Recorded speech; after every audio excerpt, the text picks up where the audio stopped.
We're going to start out, we're talking about geotechnical, and we'll start out, if you notice your notes, they're clipped together in little batches, and the first batch of notes we'll be going through are marked phase, so it'd be phase 1, phase 2, phase 3. While you're digging, the next one will be sieve, sieve 1, sieve 2, and sieve 3.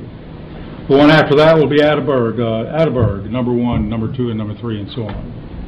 And then fourth, we'll have the Unified Soil Classification System. That's a USCS. So let's start with the phase diagram. If you, one of the basic fundamental things that we have to do in dealing with soils is we have to come up with a description of the soils. We like to know things like the unit weight, the void ratio, and the porosity. So we're going to review the definitions of those basic fundamental characteristics of soil. We do this by using what we call phase diagrams. If you'll look at phase sheet number 1, we'll have a diagram.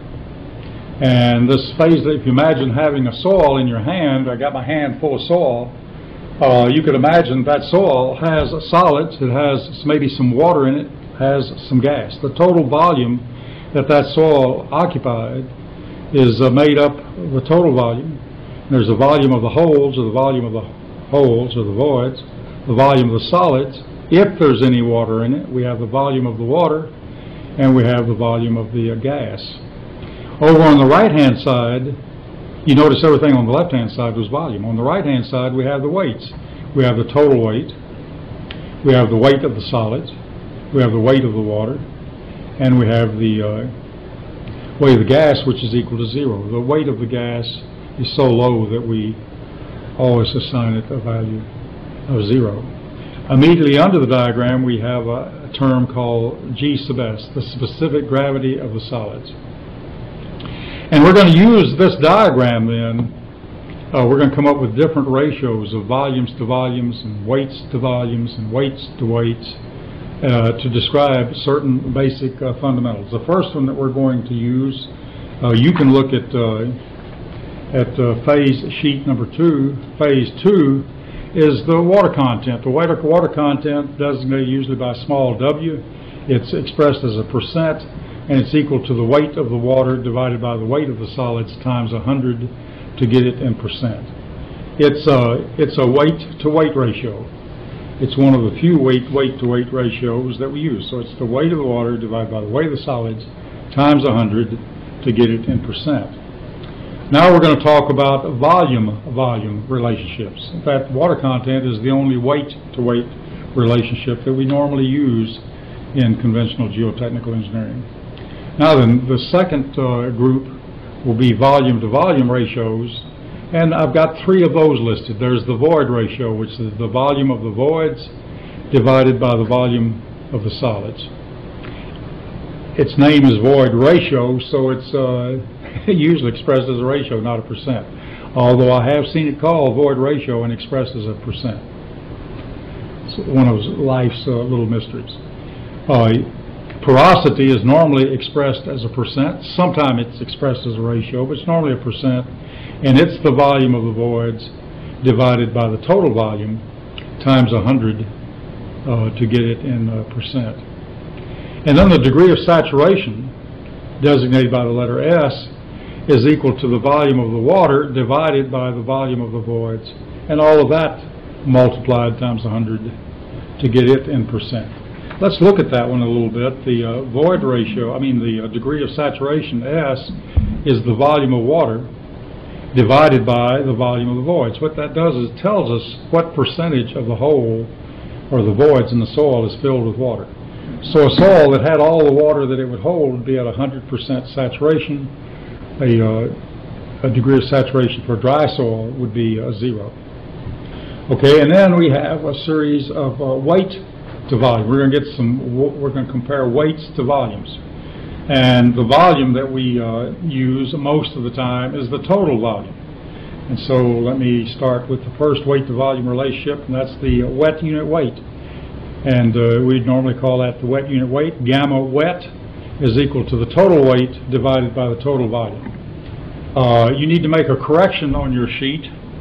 I got to typing faster than I was thinking, and when I prepared this, and I typed it wrong. The dry unit weight is the weight of the solids divided by the total volume. It's not the total weight. That's wet unit weight's the total weight divided by total volume. Dry unit weight's weight of the solids divided by the total volume. The saturated unit weight is how much the soil would weigh in, let's say, pounds per cubic foot if it was saturated. Well, it's just a total weight divided by total volume. But it's the total weight, or the weight that it would weigh, if all the holes were filled with water. And how much would it weigh if all the holes were filled with water? Well, you could take the volume of the voids, let's say in cubic feet, multiplied by the unit weight of water in pounds per cubic foot, 62.4 pounds per cubic foot. That would give you the weight of the water. Should be weight of the water, and then we could take the weight of the solids plus the weight of the water would give us the total weight, and then we could calculate the saturated unit weight. Okay. Now then, someone asked a question. Yeah, you said, what is normally determined in the field? What's normally determined in the field is the total weight and the total volume. And so there's several ways to do this. We can determine the total weight and the total volume by going out in the field and getting a core. We can take a pipe, and we can drive this core barrel into the ground. We can use a thin wall sampler, and we can get a sample of soil. We can trim it into a right cylinder by trimming it square on the ends. We can measure the length of the cylinder, and we can measure the circumference of the cylinder. We can calculate the radius or the diameter, and then we can calculate the volume. So that would give us the total volume, and we could weigh that core, and that would give us the total weight. So we could do that by a core barrel, using a core barrel, or by use of a Harris cup. A Harris cup is just a short core barrel. It's normally 2 or 3 inches in diameter and a couple inches high, and it's set up to sample thin lifts of soil. Nor we use the Harris cup. If we were using this technique, we use the Harris cup instead of a thin wall sampler, because it's short, and we could get a sample out of a thin lift of soil. We can also go at it with another approach by using a scoop and a balloon, or a scoop and sand, and I'm going to talk about that later when we talk about compaction, so we'll come back to this. Now, how would we determine the water content? We would determine the water content by taking a small sample of that soil and put it, weigh it wet, and then put it in a convection oven overnight, usually. The oven would be about 100 degrees Celsius. Leave it overnight. Weigh it dry. We would know the dry weight of the small sample, and we would know the wet weight. We could take the difference. That would give us the weight of the water, divide it by the weight of the solids, multiply by 100, and we would have the water content. There's also a standard that you can determine this water content by use of a microwave, and you can do this in a few minutes.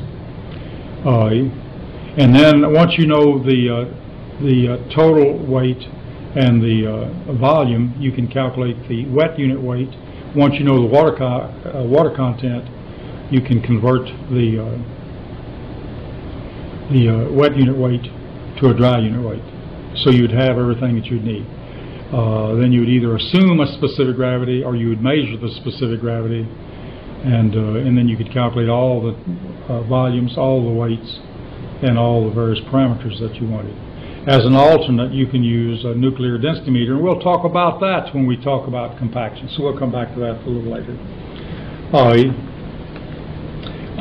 Here's an example. This is your sheet, phase number 6A, and it says a soil sample is collected from the field with a volume of 120 cubic centimeters and a total weight of 240 grams. We're in a state of between and betwixt, I guess, in the field of geotechnical. I don't know what they do in the Corps of Engineers, but in civilian life, we use grams and cubic centimeters in the laboratory, but we tend to use pounds and cubic feet and pounds per cubic feet out in the field. We've not switched over to the SI system at the present time, total. Sometimes in our reports we'll give both units, but most people are still using the English system in the field. But it turns out pretty handy to use grams and cubic centimeters in the laboratory. And so I'm going to follow that procedure. We're going to use grams and cubic centimeters in our lab work, and for the practical applied problems we'll be using the English system. So anyway, we've got 120 cubic centimeters total volume, 120 cubic centimeters, a total weight of 240 grams. We've taken a small portion of this total sample and we weighed it wet and weighed it dry and overnight in an oven. The wet weight of the small sample and dish is 30 grams. The dry weight of the small sample and dish is 20 grams. The dish weighs 2 grams. So what's the wet unit weight? And then on the next page we'll say what is the water content, and finally we'll say what is the dry unit weight. Okay, we got a total weight of 240 grams. We got a total volume of 120 grams. So the wet unit weight is equal to 2 milligrams per cubic centimeter. Well, as one of my students said, what's 2 milligrams per cubic centimeter in America? And so we know that water weighs 62.4 pounds per cubic foot. I think your book says 62.36 or something. But I'm using 62.4. We know that water weighs 62.4 pounds per cubic foot, and water weighs 1 gram per cubic centimeter. So if I know that this is 2 grams per cubic centimeter, it's supposed to be 2 grams per cubic centimeter, then it weighs 2 times 62.4, which is 124.8 pounds per cubic foot. So it's really easy to convert. All you have to do is remember that water weighs 62.4 pounds per cubic foot. So you can convert these grams per cubic centimeter to pounds per cubic foot. Let's go to the next question, which is what is the water content? That's on phase 6B. The water content, we know the weight of the water, the weight of the soil wet with the dish was 30 grams. The weight of the soil dry with the dish was 20 grams, but the difference in weight is we had 10 grams of water. So the weight of the water is 10 grams. The weight of the solids is the dry weight of the sample, which was 20 grams, including the dish, minus the 2 grams for the dish, and that gives us 18 grams. So the water content is 10 grams of water divided by 18 grams of soil times 100%, it comes out 55.56%. And then the third question is, what is the dry unit weight? Well, the dry unit weight is equal to the wet unit weight divided by 1 plus the water content expressed as a percent divided by 100. So in this case, the wet unit weight was 124.8 pounds per cubic foot, and the water content was 55.56%. So the ratio, if I divide 55.56, I get 5556. Add 1 to that, so 1 plus 0.5556 gives me 1.5556. Divide that here, and I would come up with a dry unit weight of 80.2 pounds per cubic foot. Any questions? Thank you. Okay. Now then, down here on this sketch on page 1, phase 1, I had specific gravity. I want to talk to you a little bit about what specific gravity is. And I'm going to show you an approach to measure specific gravity, and it is kind of the approach that we use, but I've simplified it a little bit. So we want to determine specific gravity. Imagine having a block of soil. When we measure, if I was measuring the specific gravity of sand, for example, I might have a handful of sand, just individual sand grains. But in this case, I'm visualizing that I got one block. And this block, if I weigh it in air, weighs 120 pounds. If I weigh it on Earth, in the atmosphere, weighs 120 pounds. It turns out that the weight of the water on Earth that fills the container, I got a standard container, I fill it to the mark, and I determine how much water it takes to fill that container to the mark. it takes 624 pounds of water to fill this to the mark. Well, the volume must be 10 cubic feet because water weighs 62.4 pounds per cubic foot. You realize I'm taking a little artistic license here. Now then, what I do then is I empty the container, I put the block in the container, and then I fill the container with water to the mark. So I place the block in the container and fill to the mark with water, and then I weigh the whole thing. And the total weight, excluding the weight of the container, is 681.6 pounds. So what I've got is 681.6 pounds. 120 pounds of that is the block, or the soil mass. The rest of it is water. The question is, what is the specific gravity of the block? So now I go to the next sheet, phase 7B, and the weight of the block and the water is 681.6 pounds. The weight of the block only is 120 pounds. So the weight of the water is 561.6 pounds. That's the weight of the water in the container. If I divide the weight of the water in the container by 62.4, I find that I have 9 cubic feet of water in the container.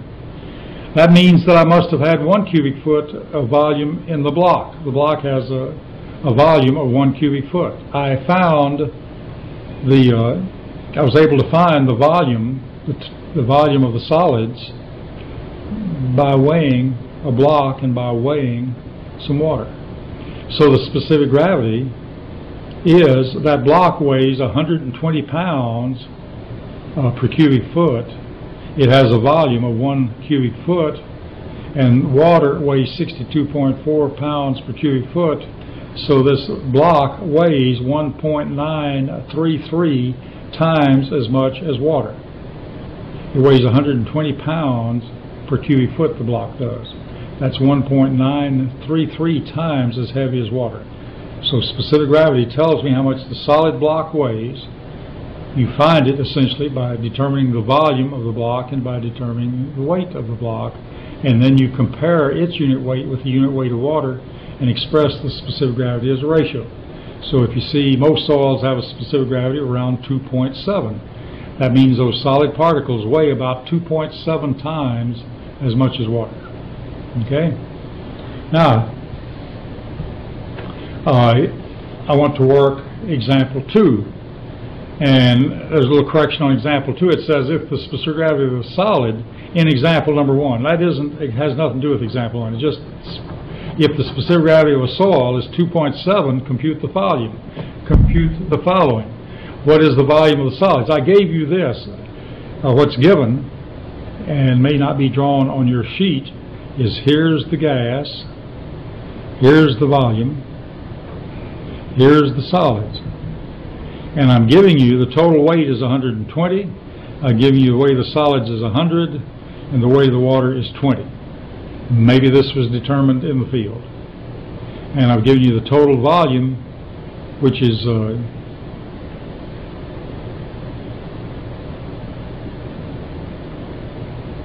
60. And this is 60 cubic centimeters. Okay? And this is 120 grams. Okay? Now then, what is the volume of the solids? Well, the volume of the solids is right here. I know the weight of the solids. I know the specific gravity of the solids is 2.7. I know the unit weight of water is 62.4. The volume of the solids is equal to the weight of the solids, which is 100 grams, divided by the unit weight of water, which is 1 gram per cubic centimeter, and divided by 2.7. Because these solids weigh 2.7 times 1 gram per cubic centimeter.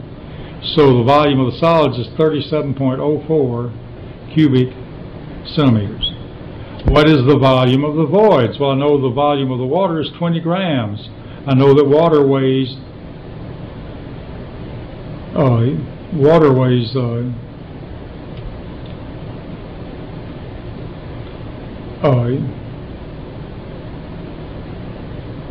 I'm sorry, I'm working the wrong problem. What is the volume of the water?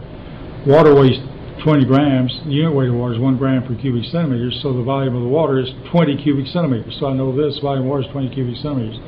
At B, I said, what is the volume of the voids?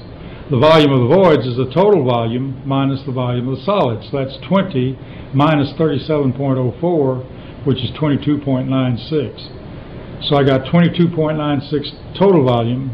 Volume of solids is 20.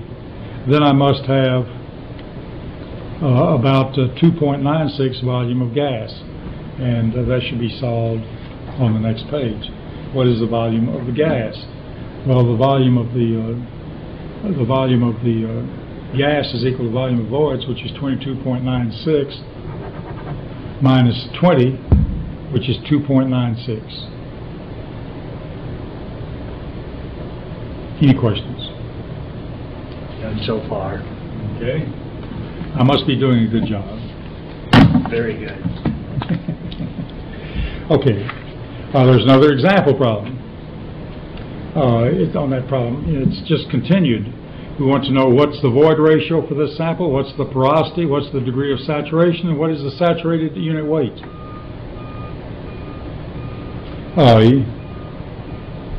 We know that the void ratio is the volume of the voids divided by the volume of the solids. I know the volume of the voids, I know the volume of the solids, so I can calculate the void ratio. What is the porosity? The porosity is equal to the volume of voids divided by the total volume. That's 22.96 divided by 60, and if I multiply it by 100, that would get it to 38.3%. What is the degree of saturation? The degree of saturation is the volume of the water divided by the volume of voids times 100 to get it percent. In this case, that's 20 divided by 22.96 times 100, and I didn't bring my calculator, but I'm saying that's equal to 87.1. That looks about right. Okay? What is the saturated unit weight? Well, the weight of the solids is 100. The weight of the water would be 22.96 if the soil was saturated, so the total weight would be 122.96 if the soil is saturated. The total volume was 60, and so the wet unit weight is 127.88 pounds per cubic foot, actually 2.05 grams per cubic centimeter. Any questions? Okay. Example 4. Soil is excavated from a borrow pit. This is a problem that shows up on some exams. Soil is excavated from a borrow pit and compacted at another location. The volume of the soil in the borrow pit is found to be 10,000 cubic yards. And the average wet unit weight of the soil in the borrow pit is 130 pounds per cubic foot at a water content of 20%. They haul the soil that they took out of the borrow pit to another location. They compact it into a fill with a dry unit weight of 125 pounds per cubic foot and a water content of 30%. And I want to compute the following items. I want to know what is the volume of the soil in the fill, and I want to know how much water must be added if no water is lost by evaporation. In other words, there was some water in the soil when I dug it up. When I compacted it, I added water, and I want to know how much additional water had to be added. Okay? Now we can go, that's the second problem, 9B. The answers on 9C and 9D. And the original volume, and what I would suggest you do is you look at the sketch, or look at figure 9A as I project 9C. The original volume was 10,000 cubic yards. The total weight of soil that was moved is 130 pounds per cubic foot times 27 cubic feet per cubic yard times 10,000 cubic yards. So I hauled off 35,100,000 pounds of soil and water and gas. The water content is 20%, so the weight of the solids is 35,100,000 divided by 1 plus the water content expressed as a ratio. That's divided by 1.20. So I have 29,250,000 pounds of water, of solids. And I have, if I subtract this from that, I have 5,850,000 pounds of water. That's what I'm hauling from one location to the other. Now I want to find the volume. Well, the weight of the solids didn't change. If I hauled off 35,100,000 pounds of solids, when I get there, I still got 35,100,000 pounds of solids if I didn't drop any on the road. Now then, the weight of the water, though, now is 30% of the weight of the solids. So I'm going to add to that dry soil, I'm going to add 8,775,000 pounds of water, and which gives me a total weight of 380,000 and 380 million and 25,000 pounds. Going to sheet 9D, I can find that the weight of the solids divided by the total volume is equal to 125 pounds per cubic foot times 27 cubic feet per cubic yard, which is about 1,666.67 cubic yards. So that's going to occupy a volume of 8,667 cubic yards. The original water was 8,775,000 pounds. The final water was 8,775 pounds. The original was 5,850,000. So the difference is 2,925,000 pounds. So I've got to add 2,925,000 pounds of water. I can divide that by 62.4 pounds per cubic foot, and that would tell me that I was adding 46,875 cubic feet of water, or I can calculate the gallons. There's 7.48 gallons per cubic foot. Okay? And that concludes the part on phase diagrams. Now we're going to go to the series marked sieve, sieve 1, sieve 2, and of course we're talking about a sieve analysis. Can you take a break? No, I don't need to take a break yet. We can keep on going. Don't need a break. Okay, keep on going. Okay. Keep on going, sir. Okay. Here's the standard sieve side openings. If the sieves are larger than a number 4 sieve, the sizes are normally designated as either millimeters or inches. The old standard was inches. So a sieve with holes, square holes, 1.5 inches square, is called a 1.5 inch sieve size. A hole with sieves with 1 inch dimension square is a 1 inch sieve. One with 3/4 inch is a 3/4 inch sieve. Then when we get smaller than that size, typically we went to the number 4 sieve, number 10 sieve, number 20 sieve, so on. The 4 means, if you look at the wire, the sieve is made up of wires, and a number 4 sieve means that there's 4 wires in a lineal inch. So if I were to measure 1 inch across that screen, I'd find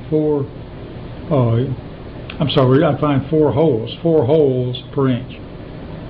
4 holes per inch. Now all that hole, part of that hole is enclosed with wire. So the opening is about 4.75 millimeters. Number 10 sieve has 10 holes per inch. The number 200 mesh sieve has 200 holes per inch. And here's the size of those sieves, the holes in the sieves. What we do with those sieves, we set them up in a nest with the largest sieve on top and the smallest sieve on the bottom. Usually right at the bottom we have a pan that catches anything that goes through. We put our soil on top, we shake the pan, and if the grain size is smaller than the hole, it would go through the sieve. If it's a real small grain, it may go all the way to the pan in the bottom. If it's bigger than some of the sieves in the nest, it will become trapped on one of the sieves. I've set up a little hypothetical nest of sieves with a number 4 sieve, a number 100 sieve, a number 200 sieve, and a pan. It's not a very complete sieve analysis, but it demonstrates what we do. I put some soil in there and I shook it, and 20 grams of soil was retained on the number 4, 25 grams was retained on the number 100, 30 grams was retained on the number 200, 25 grams went all the way through, it was on the pan, and the total weight of the soil is 100 grams. Now then, 20 grams of soil was 20 grams out of 100 grams was retained on the number 4 sieve, So I retained 20% of the soil. 20 divided by 100 times 100 gives me 20%. What was retained on the number 100? Well, I found 25 grams of soil in the number 100 mesh sieve, but if the number 4 had not been there, all the soil trapped on the number 4 certainly would have been trapped on the number 100. So how much soil, what's the cumulative percent retained on the number 100? It's 20 plus 25, which is 45, divide that by 100, so 45%. The cumulative retained on the number 100 sieve is 45%. So now I had 20 plus 25 equals 45. 45 plus 30 is 75, would have been retained on the number 2 if the number 4 and the number 100 weren't there. And so that gives me 75%. When I got here, 25% was on the pan, so that's 75% plus 25% gives me 100%. So all of it, if these other sieves hadn't have been there, none of it would have gone through the pan. Okay? Now then, if 20% was retained, 80% passed. If 45% was retained, 55% passed. If 75% was retained, 25% passed, because the total is 100%. So that's how we run a sieve analysis. Now then, once we run that sieve analysis, we would normally take a sheet of graph paper like this one. It's just a blank sheet of paper. This is your figure sieve number 3. I gave you that so you could plot one if you ever wanted to. You can plot that data that we just found on this graph. Well, here's one that's plotted, but it is not the last one that I worked. This is just a problem that I worked at some point in time. Here's the number 4. Oops. Here's the number 4 sieve. Here's the number 10 sieve. Here's the 20, 30, 40, 50, 70, 100, 200. Here's the 3/4 inch sieve. Here's the 1 inch sieve. I would take my data and plot either the percent passing. This is 100% passing. This is 0% passing. Or I would plot the percent retained. Here's 100% retained, 0% retained. I would plot those on a sheet of graph paper, and in this case I got a curve like this. From that curve I can determine some useful information. One of the things I can determine is the D10 size, the D30 size, and the D60 size.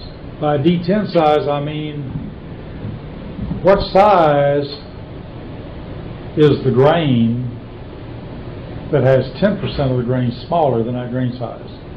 In other words, here's the percent passing by weight. I can come down to the D10, the 10% size, and I can read off this size. Reading it off is about 0.2 millimeters. That's the D10 size. 10% of the soil is smaller than the D10 size. 90% of the soil is larger than this size. Okay? So the D10 size is a small grain size.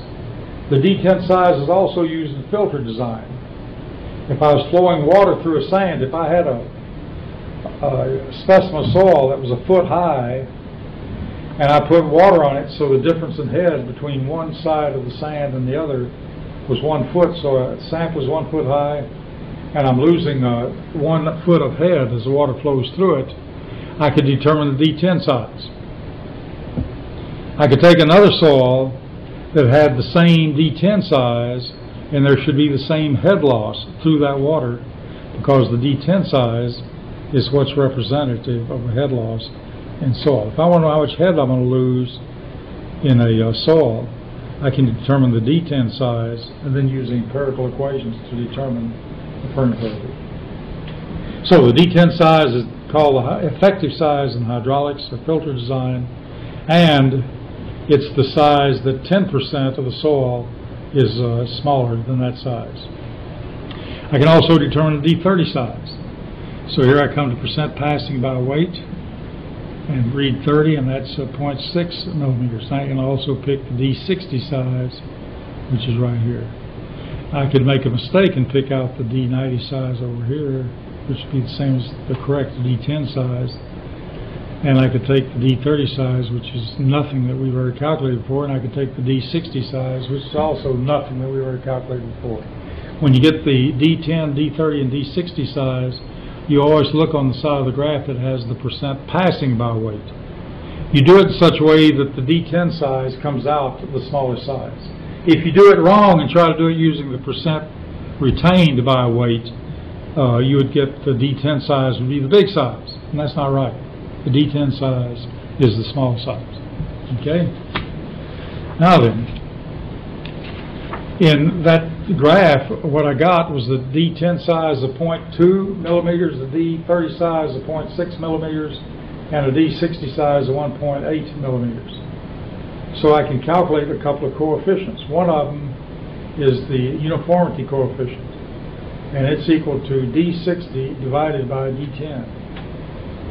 And so D60 is 1.8, D10 is 0.2, so I get a uniformity coefficient equal to 9. I get a coefficient of curvature. The coefficient of curvature is equal to D30 squared divided by D60 times D10.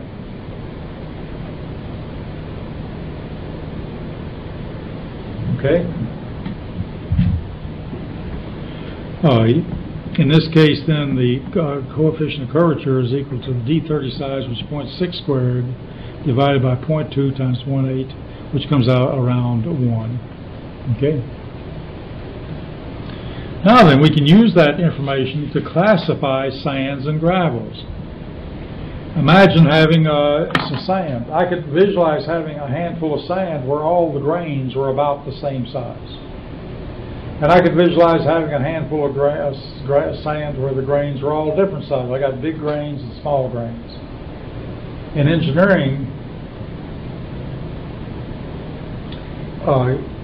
sands that have a wide range of sizes are called well graded. If they have only one size, if they're all the same size, we would say it was poorly graded. You recall in geology, if they're all the same size, they would say it was well sorted, S-O-R-T-E-D. And if they were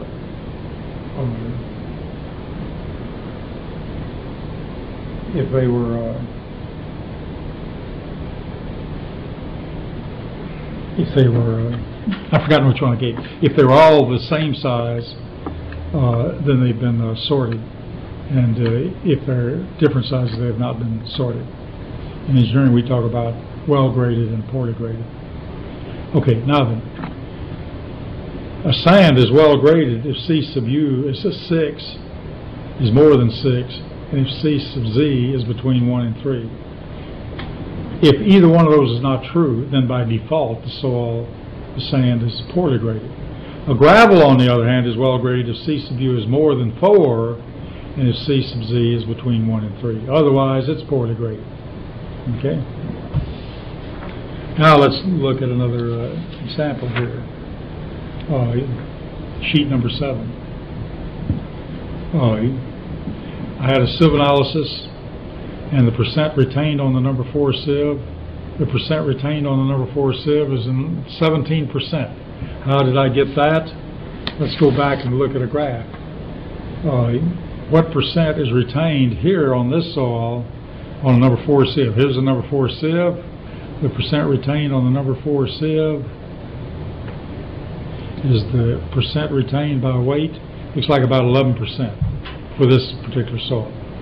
How much it passes the number 200? Here's the number 200 sieve. The percent passing is 0. So 0% passes on this soil, and about 11% is retained on the number 4 sieve. Okay, let's go back to our example. In our example, the percent retained on the number 4 sieve is 17%. By definition, any soil that's retained on the number 4 sieve is a gravel. In the Unified Soil Classification System, if the soil is retained on a number 4 sieve, it's gravel. So we got 17% gravel. The percent passing the number 4 sieve is the sand plus the fines. So we got 17% gravel, we got 83% sand and the fines.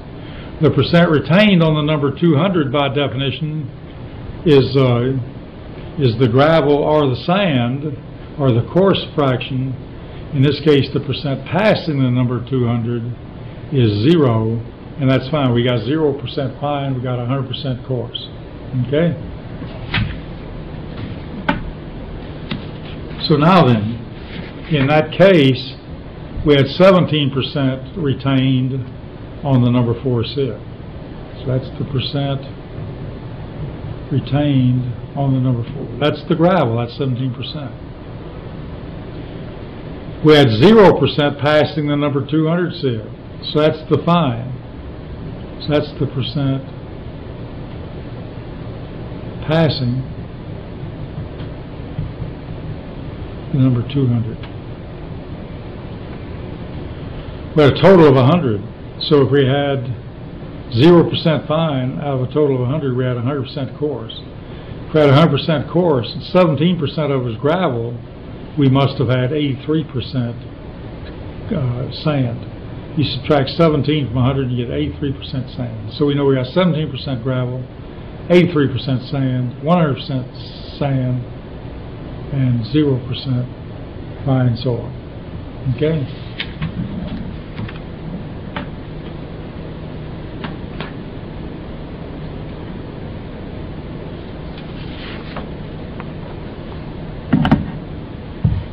Now go to the collection of slides or transparencies that are marked Atterberg limits. Number 1, Atterberg limits.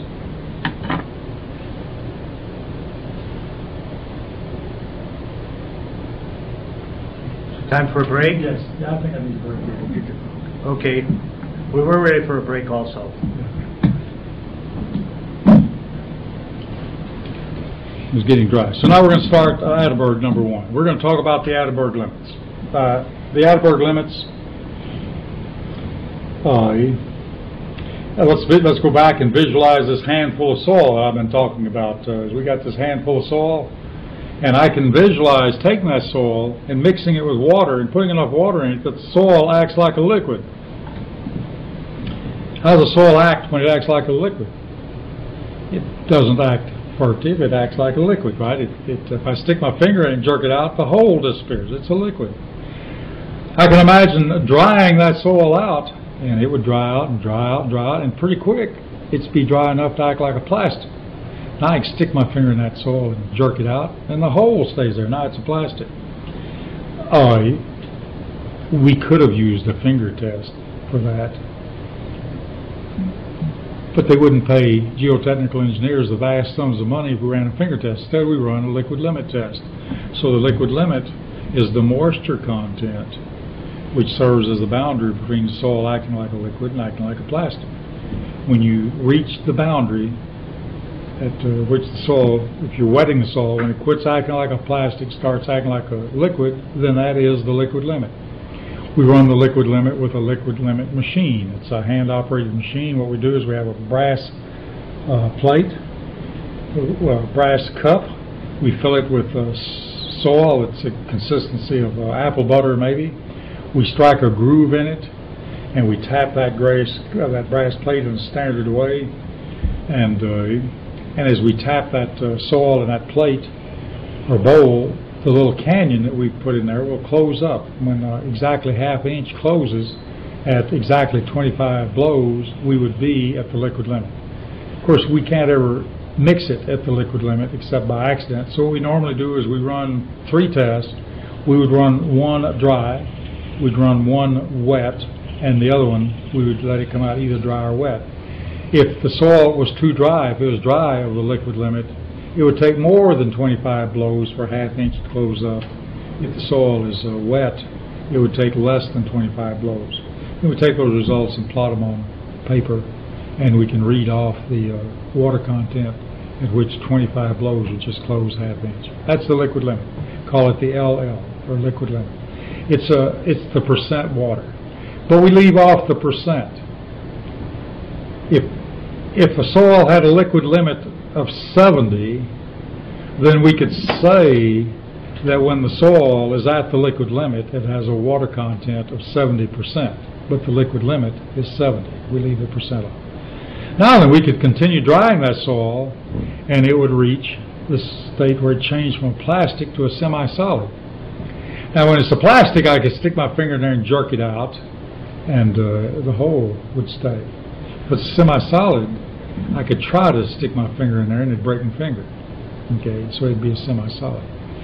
Again, we determine the plastic limit by taking a sample of soil and we roll it out on a glass plate. And as the soil gets thinner and thinner, if it's too wet, we'll just smear the soil on the glass plate. If the soil is dry, fairly dry, we can roll it into a thread. If the soil is dry of the plastic limit, we'd roll a thread maybe about a ½ inch and it would start crumbling. If it's at the plastic limit, the soil will crumble with a diameter of 1/8 of an inch.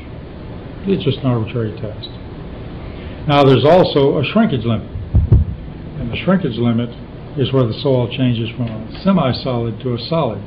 The practical significance of the shrinkage limit is that if I had a soil that was a liquid and I start drying it, as the water content changes, the volume, the total volume is going to change. The soil is going to shrink. The liquid is going to shrink as it dries out. When I get it in the plastic state, as it dries out and the water evaporates, it's going to change in volume. It's going to shrink. As I get it in the semi-solid and I dry it out, it's going to shrink. When I reach the shrinkage limit, you can dry it more, but drying it does not result in any more change in volume. The shrinkage limit turns out to be a handy a parameter to use with expansive soils where you're concerned about the movement of foundations and cracking of building foundations and so on, due to the soil being highly expansive and due to the soil changing in volume as you change water content. Okay, let's go on to transparency number 2, and let me apologize here ahead of time. I forgot to get a clean one of these. This is left over from the last time, and it's a little dirty. But we'll put our own marks on it this time. You got a clean sheet, and I will put these marks on again for your purpose. You'll notice that there's an A line here. The A line technically seems to go from about here to here. The equation of the A line is PI equals 0.73 times parentheses liquid limit minus 20. What that means is, for example, if the liquid limit was equal to 70 and the plastic limit is equal to 50, then the PI is equal to 20. I think I neglected to tell you a few minutes ago, let me go back to Atterberg sheet number 1, that once we determine the plastic limit and the liquid limit, we can find the PI, or the plasticity index, is equal to the difference between the liquid limit and the plastic limit.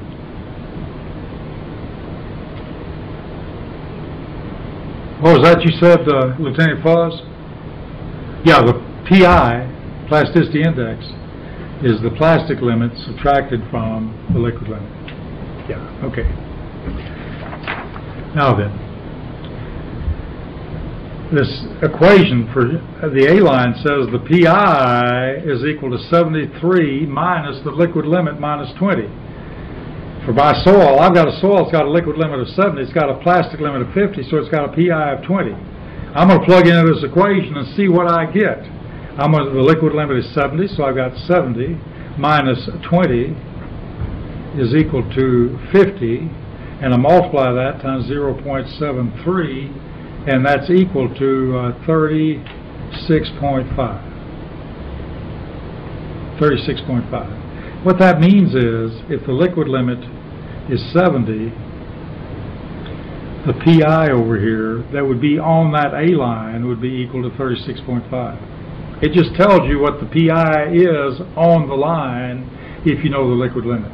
And you'll see in a few minutes that this is handy information to have. Now then, you'll notice that there's a liquid, this graph shows the liquid limit from 0 to 100, and it shows the plasticity index from 0 to 60. You'll notice there's a liquid limit line of 50. When you're classifying soil, always make the liquid limit line of 50 a dark line, because you notice all the soils on the right-hand side of this line, the last letter is an H for high plasticity. Everything to the left of 50, the second letter is an L for low plasticity. So the Unified Soil Classification System always ends up with a couple of letters. If you're dealing with clays or silts, the second letter is always an H or an L, or high plasticity or low plasticity. So if the liquid limit is greater than 50, the second letter is going to be an H. If the liquid limit is less than 50, the second letter is always going to be an L. In general, if you're above the A line, the first letter will always be a C. Clays are found up here. We have clays up here. There's some exceptions. Down here, there's some exceptions. You notice the A line comes down here, and then you got a little dotted A line.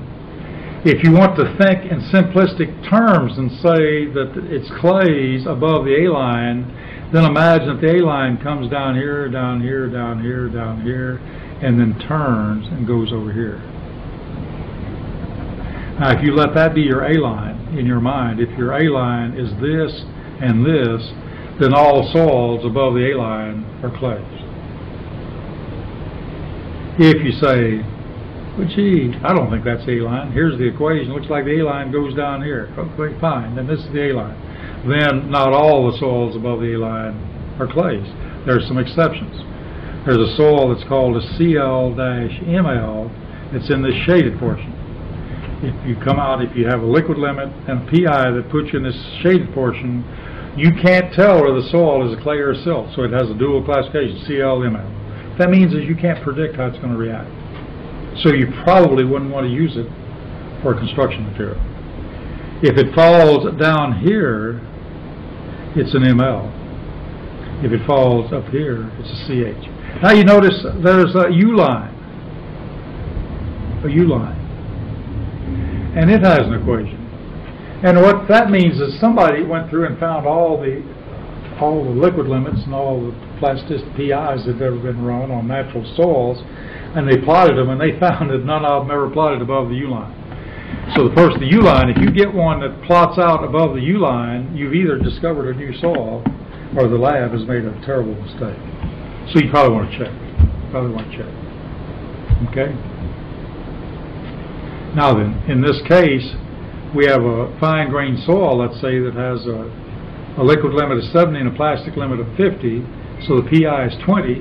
I find 70 and I find 20, and it plots down here, and it says that's either an OH or an MH. An MH is silt with low plasticity. An OH is a high plasticity organic soil. How can you tell if a soil, how can you differentiate between an organic soil and a silty soil? Well, if you pick up that soil and it smells like you know what, and it looks like you know what, and it tastes like you know what, it probably is you know what, and it's organic. If it doesn't, it's not black, it's not dark, it doesn't stink, you don't see fibrous products of decomposition of wood or whatever, then it's a silt. We usually differentiate between organics and silts not by Edberg limits, but by sight, taste, and smell. Who gets to taste that? Usually the low man on the totem pole. You can tell your position in the pecking order. Would that be the second lieutenant or the sergeant? Well, obviously we go by time and grade. Situations like that, and it would be the second lieutenant, I believe. Okay, going on. Let's go to sheet 3. And you know sheet 3 is blank. And that was supposed to have been a clean plasticity chart. It's clean, all right. Very clean. Let's go to sheet 4A. Sheet 4A, a soil has a liquid limit of 60, and it has a plastic limit of 32, so what's the PI? The PI is 28. So we're going to classify the soil with plasticity chart. So the PI is 28, the liquid limit is 60, and does it plot above or below the A line? And now I'm going to dig out my old dirty plasticity chart, and it's 60 and 28. So here's 60, and here's 28, and it's pretty close to the line, but it looks like it's below the line. So that would be an MH. Is it an OH? Only if it smells bad, tastes bad, or looks bad, right? And so that one looks like it's below the line. But I think you could visualize that sometimes it might be difficult to tell whether you are below the line or above the line. How can you tell? This graph isn't very big. You can tell by using the equation.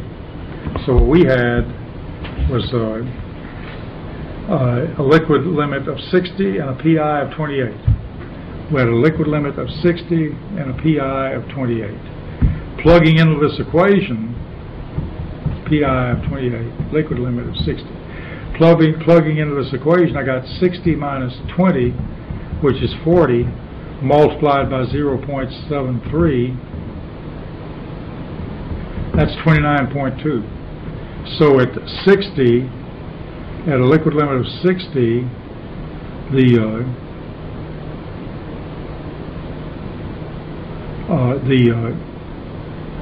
a PI is at 29.2 on the line, and we're at 28. So 28 is below 29.2. So we know we're below the line. So that's what the equation is used for, to help us determine whether or not we're above or below the A line. That equation is used for another thing. We can use it to calculate the shrinkage limit. If I know the liquid limit and the PI, I can calculate the shrinkage limit. In fact, no one measures shrinkage limit anymore, or very few people do. It turns out that if you have measured the liquid limit accurately and you've determined the plastic limit accurately and you've calculated the PI accurately, you can more readily, you can calculate the shrinkage limit more accurate than you can measure it. And how would you measure it? Well, I'm getting ahead. Let me stick to my slides. I just get so excited about this stuff sometimes. Okay, on sheet 4B was the computation. I used the equation, the liquid limit of 60, so the PI on the A line was 60 minus 20 times 4 is 29.2. The actual PI is 28. So we were below the line. Now then, let me draw a little sketch on here. Here's my plasticity chart again. Here's my A line. Here's my 50 liquid limit, PI. In this case, I plotted out below the A line. My soil was below the A line. How far below the A line was I? The PI on the A line was 29.2. My PI was 28. So I was 1.2% below the A line. So the distance from here,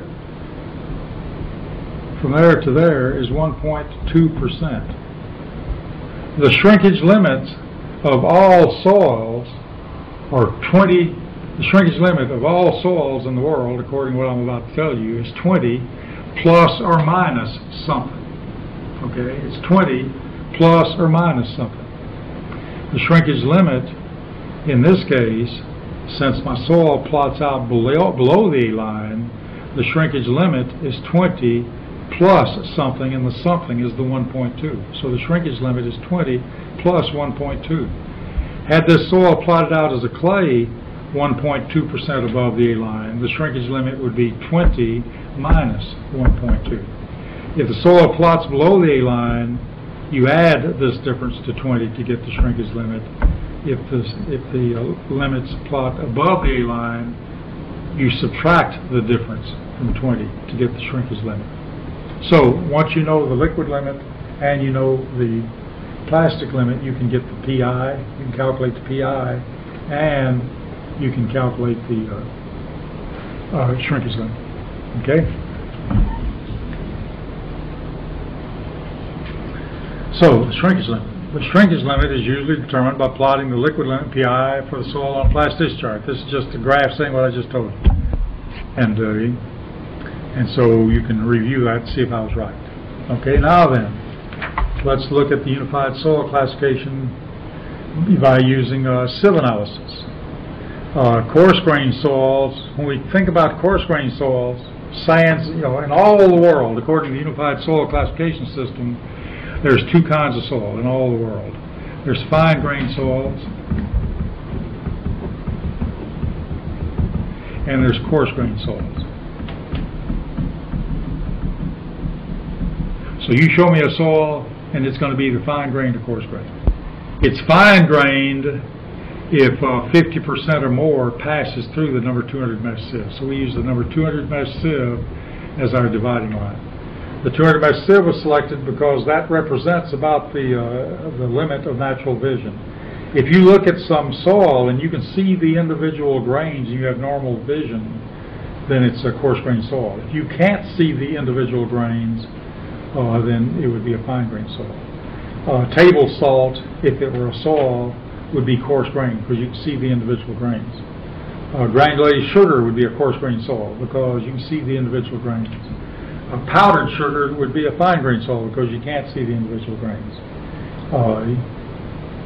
Flour would be a fine-grained soil because you can't see the individual grains. Cornmeal would be a coarse-grained soil because you can see the individual grains.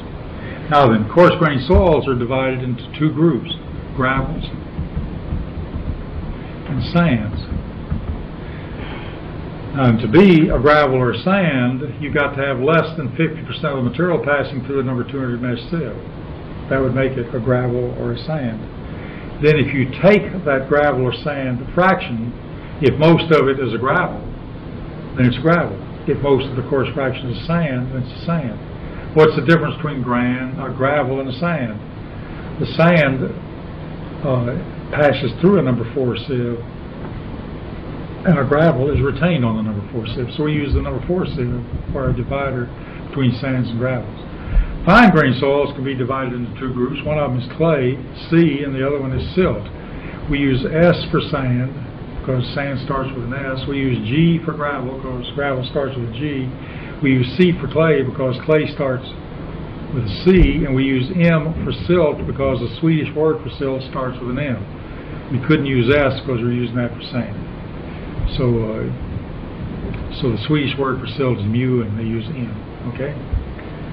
So the soil classification will always have a first letter. The first letter is always going to be an S for sand, a G for gravel, an M for silt, or a C for clay. If it's a fine-grained soil, the second letter is going to be an L or an H for high plasticity or low plasticity. The liquid limit is greater than 50 or less than 50. If it's a sand, the second letter, what's that second letter going to be? Well, it depends. It depends on whether the sand is clean or whether the sand is dirty. You say, well, gee, I thought by definition all soil was dirty. Well, that's what you thought. I guess it's not. A clean sand or gravel is what you'd use to make concrete. You wouldn't want any clay in your sand that you're going to make concrete out of, so you'd want a clean sand. We define a sand as clean if it contains less than 5% fines. So if less than 5% of the material goes through the number 200 mesh sieve, it's clean. Okay, that's good enough. If it's a coarse-grained soil, it's dirty if more than 12% fines. If more than 12% goes through the number 200 mesh sieve, you say, well, gee, if it's clean, if it's less than 5, and it's dirty if it's more than 12, what about that in between? Well, that in between, we can't tell whether it's clean or dirty. It's too dirty to be clean, and it's too clean to be dirty. So now then, if it's dirty, I need to know whether it's got clay or silt in it. But I don't care whether it's well graded or poorly graded. If it's clean, I want to know whether it's well graded or poorly graded, but I don't care whether it's got silt or clay in it. If it's dual, since I can't tell whether it's going to act clean or dirty, then I want to know whether it's well graded or poorly graded, and I want to know whether it's got clay or silt in it. So it's a dual classification. So it's dual if the percent that passes through the number 200 mesh sieve is between 5 and 12%. Okay? Now let's do an example. So go to sheet 10A. And there's a couple of little interesting blunders on sheet 10A. For one thing, my word processor didn't line these things up. This is column A, this is column B, and this is column C. This is soil A, B, and C. I got 3 coarse-grained soils, and they have the following characteristics. The cumulative percent retained on the number 4 sieve is 30 for A, it's 5 for B, and it's 12 for C. The cumulative percent for passing the number 200 mesh sieve is 42 for A, 8 for B, and 3 for C. Okay? Now then, I calculated C sub U and C sub Z by finding the percent, the D10 size, D30 size, D60 size. I calculated the uniformity coefficient C sub Z, and I got 4.2 for A, I got 5.5 for B, and 6.3 for C for the uniformity coefficient. For C sub Z, I got 1.5, 2.1, and 3.1. And I want to classify that soil. And so go to sheet 10B. And as I recall, there's some little mess-ups on this sheet, I believe. I'm not certain. But I'm going to put these 2 sheets together. We're going to work it out. So putting these 2 sheets together, I got 30% for soil A. I got 30% retained on the number 4. So I got 30% gravel on soil A. For soil A, I got 30% gravel. For soil B, I got 5% gravel. For soil C, I got 12% gravel. Okay? The cumulative percent passing the number 200 is 42 for A. So I got 42% fine. I got 100% total, so I got 58% coarse. On soil B, I got 8% fine. I had 100% total, so I got 92% coarse. For soil C, I got 3% passing the number 200, so I got 3% fine, 100% total, 97% coarse. If I have 58% coarse and 30% gravel, I must have 28% sand. If I have 92% coarse, 5% gravel, I must have 87% sand. If I have 97% coarse, 12% gravel, I must have 85% sand. So now then, is this soil a fine-grained soil or a coarse-grained soil? It's fine-grained if 50% or more passes the number 200 mesh sieve. Only 42% pass the number 200 mesh sieve. So this is a coarse soil. I know it's coarse. I know it's coarse, and since more than half of the coarse fraction is gravel, I know soil A is a gravel. Since I got more than 12% past the number 200 mesh sieve, I know it's a dirty gravel. In order to classify that, I need to find out whether it's got a clay or a silt in it. But we don't know how to do that yet. But we're going to know how in a few minutes. Soil B has 8% fine. So let me skip B. Let's go to C. Soil C has 3% fine. It has 97% coarse. So it's a coarse-grained soil. It has 85% sand and 12% gravel. So soil C is a sand. It has less than 3% of passing the number 200 mesh sieve, so we know it's clean. So it's a sand, it's clean. So I need to know whether it's a sand well graded or a sand poorly graded. In order for a sand to be well graded, C sub U has got to be greater than 6, and C sub Z has got to be between 1 and 3. This is not between 1 and 3. So it's not well graded. So by definition, it's poorly graded. That's a poorly graded sand. Okay, this one is a dirty gravel. So that's a G, and it's either going to be a GM or a GC. It's either going to be a gravel with silt in it or a gravel with clay in it, but we'll work that later when we get back to the plasticity chart. Right now we're talking about clean, coarse-grained soils. Now this B turns out to be a coarse-grained soil, turns out to be sand, but it turns out to be dual. So it's either a poorly graded sand or a well-graded sand, and at the same time it's a sand with silt in it or it's a sand with clay in it. I can't answer the part about the silt or clay yet until we get back to the plasticity chart. But I can tell you whether it's well-graded or poorly graded. This is a sand In order to be a well-graded sand, C sub U has got to be greater than 6, and C sub Z has got to be between 1 and 3. This is between 1 and 3, it's okay, but this is not greater than 6, so it's poorly graded. So this is a sand, poorly graded, and then it's a sand with either silt or clay in it. Okay? Now then,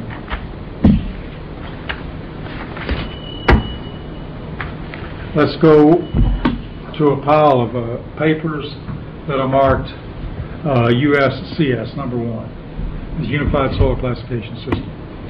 And here now we'll go through the entire classification system for coarse-grained soils and fine-grained soils. Okay?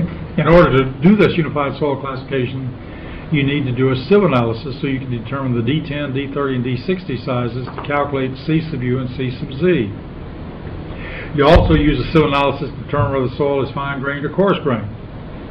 And then you got to determine the cumulative percent retained on the number 4 and the cumulative percent passing the number 200. So you can classify the soil as fine-grained or coarse-grained, as a gravel or sand, and then you need the Atterberg limits and the plasticity chart so you can determine whether it's a silt or a clay. Okay? And here's that clean plasticity chart.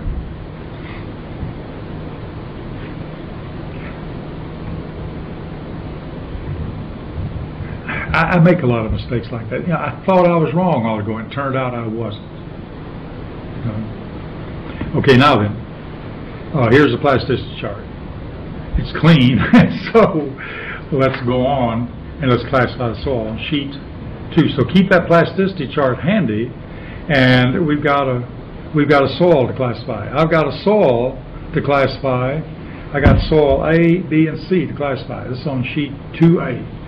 I found from the sieve analysis that I had 30% retained on the number 4 for A, 49 for B, 10 for C. Let's just go through the soil classification for A first.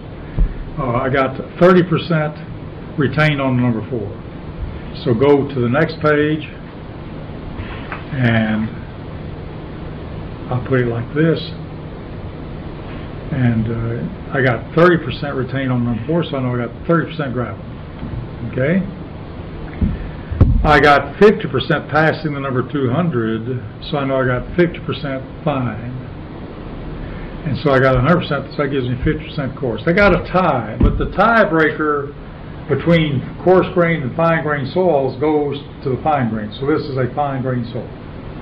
So this is fine. Oh, oops. It's already written down. Fine. Okay. All right. Now let's go to soil B. Soil B had 49% gravel, and it had 3% fine. There's a total of 100, so I had 97% coarse, 49% gravel, so I had 48% sand. So this is a coarse soil, it's a gravel, and it's clean. Okay? Let's go to soil C. Soil C had 10% retained on the number 4, so I had 10% gravel. It had 15% passing the number of 200, so that's 15%. Is fine. I had 100% total, so I had 85% coarse. I had 10% gravel, 85% coarse, so I must have had 75% sand. This is a coarse-grained soil. It's a sand. It's more than 12% fine, so it's dirty. So now I can go through and classify these soils. Turns out that I did 3 of them, and I did 2 of them wrong. And I did that to test you to see if you were alert. And let's see why this first soil is CH. The liquid limit, let me go up this way. Why is that first grain, why is that soil CH? The liquid limit is 70, the plastic limit is 30, the PI is 40. So I take 70 and 40 on my plasticity chart, 70 and 40, and I come up above the A line, and the liquid limit is greater than 50, so that is a CH. So it's a CH. That's what I've written down. Got that one right. Okay, the next soil was a coarse gravel that was clean. So a gravel, in order to be clean, or clean gravel, I need to tell you whether it's well graded or poorly graded. A gravel that's clean has a C sub U of greater than 4 and a C sub Z of between 1 and 3. This C sub Z is between 1 and 3, but it is not greater than 4, so that's a poorly graded gravel. Okay? Now let's go to the next soil. The next soil is, of course, sand that was dirty. So if it's dirty, I don't need to know it's got a well-graded or poorly graded. I need to know it's got silt or clay in it. So I don't need C sub U and C sub Z. What I need is the liquid limit and the plastic limit to get the PI. So the PI is 12 and the liquid limit is 40. So I go back to my plasticity chart of 40 and 12. So here's 40, here's 12. It plots below the A line, plots to the left of a liquid limit of 50. So it's either an OL or an ML. I tasted it and I smelled it and I looked at it and it's not organic, so that's an ML. It's a silt, but it's a sandy soil. It's dirty, so it's an SM. The first letter says it's a sand, and the second letter says that it's dirty with a silt in it. It's a sand that's dirty with silt. Okay?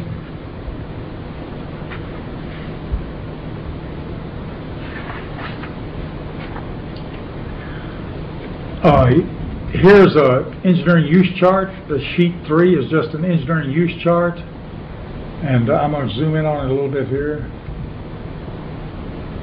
This is probably drive you up the wall a little bit here. Hang on. That's about the best I can do. You can look at yours. And what this does is it tells me some characteristics pertinent to roads and airfields. For example, suppose I wanted to use a soil as a subbase, and it was not subject to frost action. So here's the value as a subbase when not subject to frost action. A clean gravel, a well-graded gravel is excellent. Poorly graded gravel is good. A gravel with silt in it is fair. And so on down the line. Clay, it says, is not suitable. That's because it swells and shrinks so much. So as a unified soil classification system, you can just tell a little bit about the soil and what it's used for. The next page is a similar graph.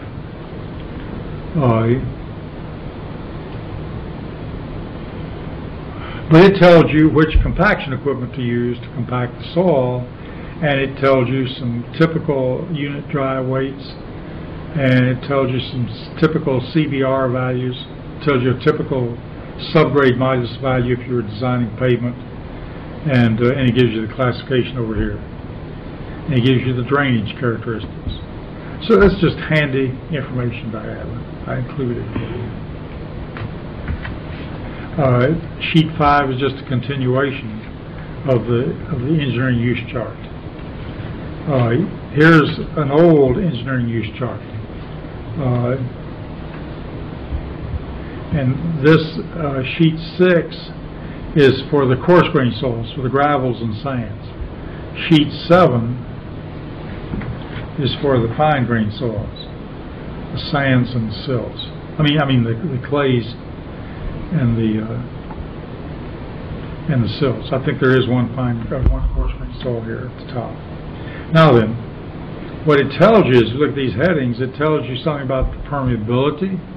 When compacted, it tells you about the shear strength. When compacted and saturated, it tells you about the compressibility. When compacted and saturated, it tells you something about the workability as a construction material. It tells you something about its serving as a rolled earth dam, as a homogeneous embankment. It tells you about its purpose, use as a core of an earth dam, or as the shell of an earth dam.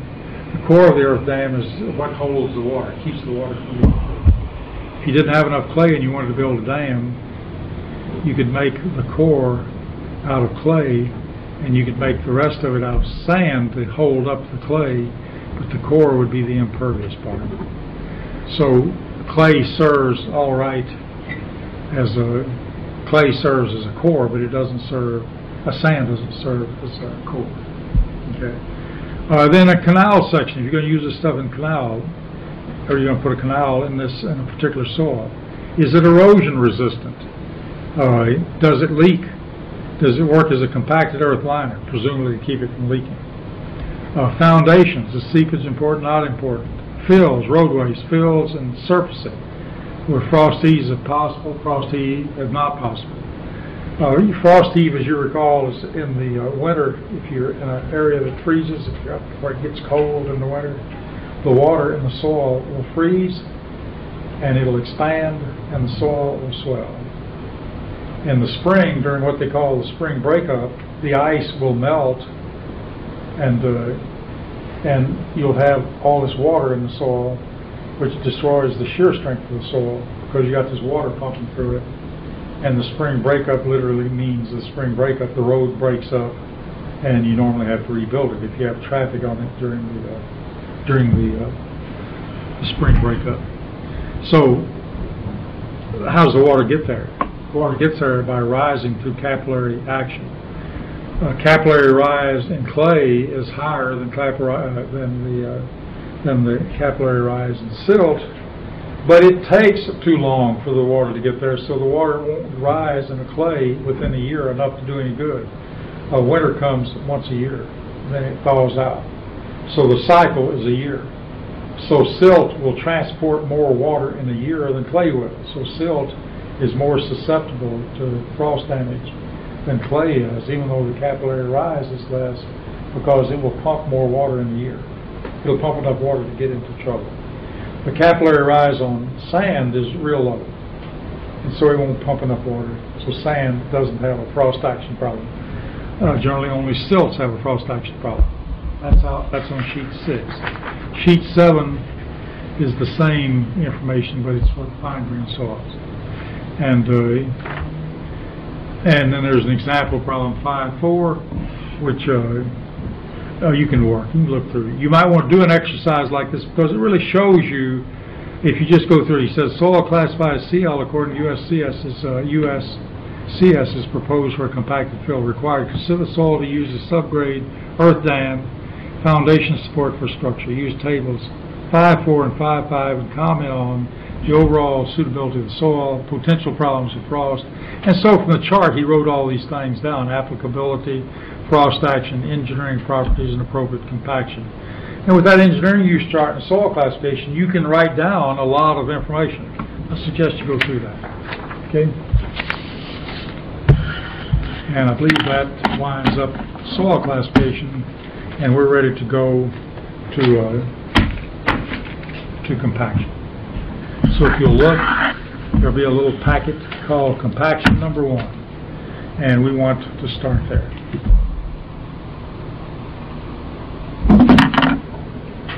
Okay,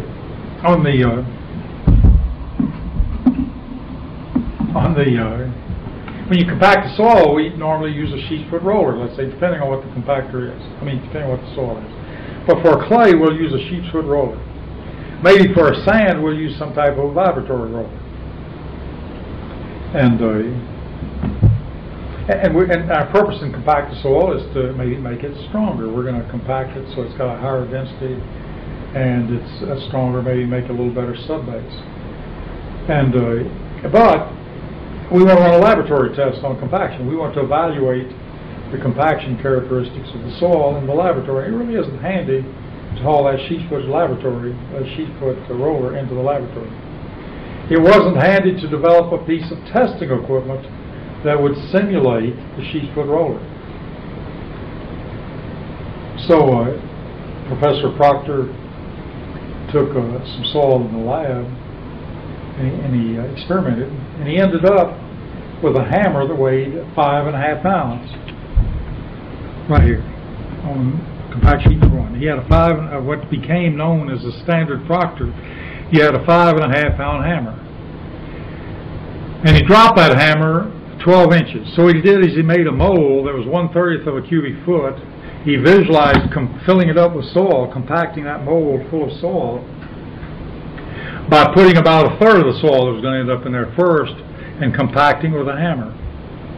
Had a 5.5 pound hammer, and he dropped it a foot to compact the soil, And he did that 25 times, or 25 tamps for each lift. Then he put the second third of the soil in there, and he dropped his 5.5 pound hammer 12 inches, 25 times on that lift. Then he put the last lift of soil on, dropped his 5.5 pound hammer 12 inches, 25 times on that lift. And then he determined, he took the soil out, he trimmed it up, and he determined the wet unit weight, the dry unit weight, and he tried different moisture contents, and he plotted the curve of water content versus dry density. And one of those curves would be shown back on the page, compaction number 7. So go back and look at compaction number 7.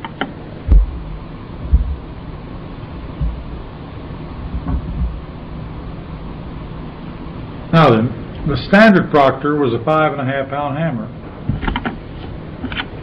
And so let's say this test, he tried different water content. So first, he tried a water content, let's say this was about 14%.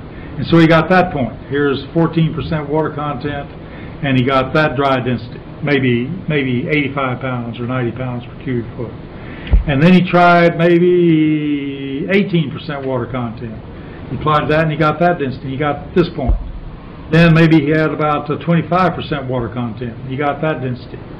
And then he tried that water content, and he got that density. Maybe he tried that water content, and he got that density. So he plotted a curve. This is the standard Proctor because he used the standard Proctor equipment. He used a mold of 1/3 cubic foot. He used a 5.5 pound hammer. He dropped it a foot. He did it 3 lifts, 25 tamps per lift. He also, let's ignore this one. He also did one of the modified Proctor. The modified Proctor is also on compaction sheet 1. The mold is the same size, but there's 5 lifts instead of 3 lifts. It's still 25 tamps per lift, but it's a 10 pound hammer, and he dropped it 18 inches. And so naturally the soil is going to be more dense when he compacts it. So here's the results for this modified Proctor. And he ran maybe this point, and he ran one, he's a little wetter, and he ran that one, and he ran that one, and he ran that one, let's say. Now you notice what happened. There is still an optimum density. There's a maximum density, and there's an optimum water content. There's a water content for this standard Proctor that gives you the maximum density, and there's a water content that gives you the maximum density for the modified.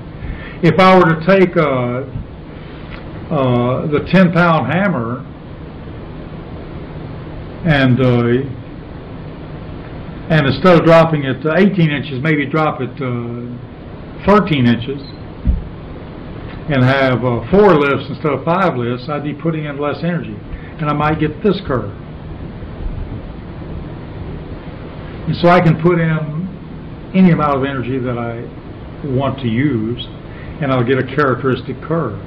But you notice this line of optimums. There's a line of optimums go up here. There's a nice smooth curve that shows us where the optimum water content is. Now suppose you had a soil out there and you had run several of these curves, so you knew the curves looked like this, and the contractor went out there and he was using a compactor that was not simulated by the standard Proctor, and he wasn't simulated by this curve, and he wasn't simulated by the modified Proctor. But it was a better, it put in more energy than the standard and less energy than the modified, and maybe the curve for that compaction equipment would be about here. But of course, you don't know that. You're just guessing. You think it's going to be along here. And you want to know where that curve is. You'd like to know. You'd like to know whether you could best simulate that equipment in the lab by using the standard Proctor or the modified Proctor. What you can do is go out behind, let him compact some soil, do your best to get it wet, to get it dry of optimum, because you got an idea if you run this test and this test and this test, you have an idea of the water contents. So get dry of optimum, be sure your soil is dry, and go behind that compactor and pick up a sample and determine the water content and the dry density. And let's say you plot that and it comes out right there. Well, you got the line of optimums.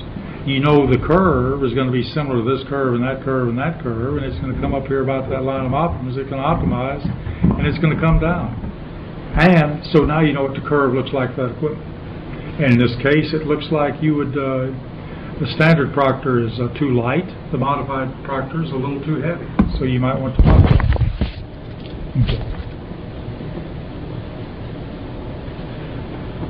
Okay. Let's go back to sheet 2. But keep this compaction number 7 handy. You notice there's a line here, the 100% saturation line. We also call this the 0 air voids curve. This sheet 2, compaction number 2, gives us the equation to calculate the 0 air voids curve. The saturation is either 100% or you can use 1, but let's say we use 100%. So we assume the 0 air voids curve, you assume you got 100% saturation. What the 0 air voids curve tells you is what the water content and density would be if you could compact that soil so that there was no gas left in the soil. You had it 100% saturated. So this is the unit weight of water, 62.4 pounds per cubic foot or 1 gram per cubic centimeter. This is 100% saturation. This is 62.4 pounds per cubic foot, 1 gram per cubic centimeter. This is specific gravity of solids, and this is the unit weight of the water. And this is the water content that you're interested in finding the point. For example, if this water content was 40%, and I wanted to know a point on the 0 air voids curve, I wanted to know a density that was on the 0 air voids curve at 40%, I would put in 100% saturation. I would put in I'd put in 40% water. I'd put in the unit weight of water and the specific gravity of the solids, 100% saturation. I could calculate the dry density. Okay. Go on to compaction number 3.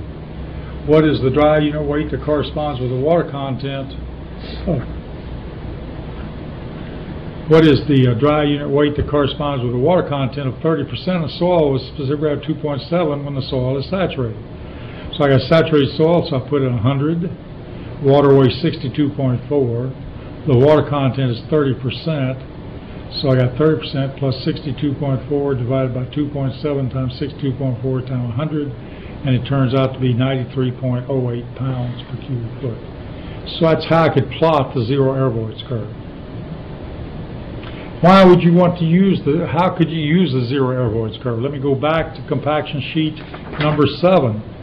Let's suppose that I was compacting a clay liner, and I wanted it to be as impervious as I could get it.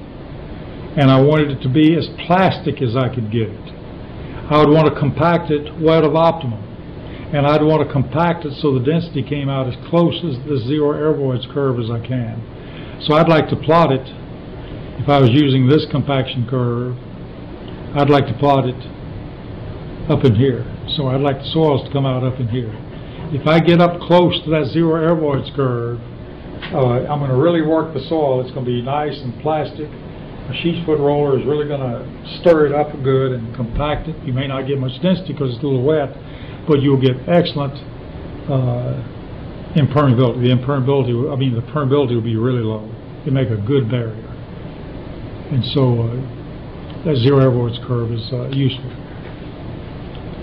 Now, if you were building an earth dam, the Corps of Engineers would probably be nervous if you got too close to the 0 air voids curve, because you'd be building up pore pressures. And if you were building an earth dam that was 120 or 30 or 40 or 50 feet high, and you get high pore pressures, the dam can fail under its own weight just due to loss of shear strength. So the Corps would say, if you're building a dam, don't get too close to the 0 air voids curve. If you're building a clay liner that's only 2 or 3 feet thick, we would say there's no danger of shear failure. Go ahead and get close to that 0 air voids curve. Okay? Going on to sheet 4, the specifications that we usually write are something like this.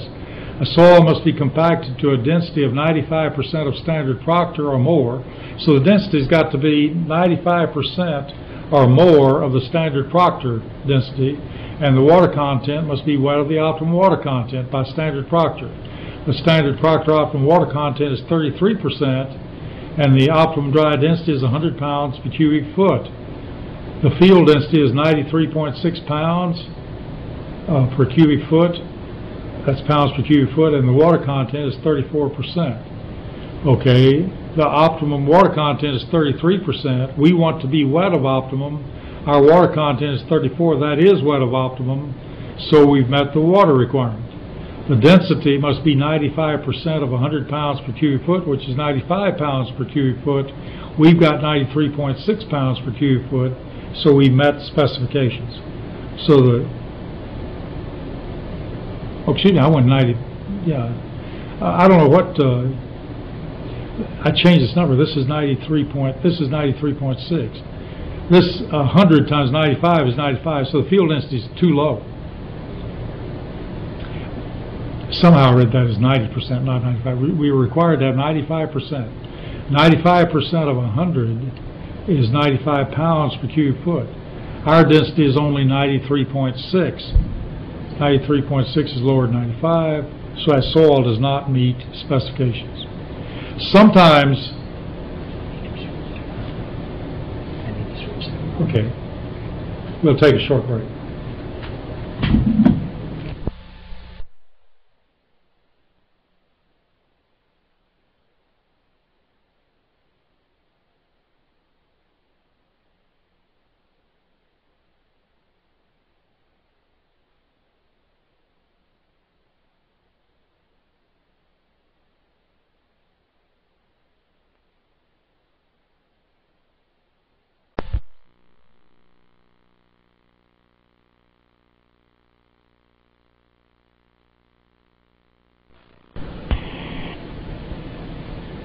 And 5% wet of optimum.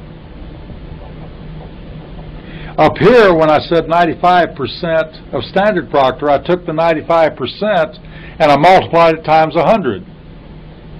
Here, when I say it's got to fall between optimum and 5% wet of optimum, I mean that the water content has to be between 33% and 38%.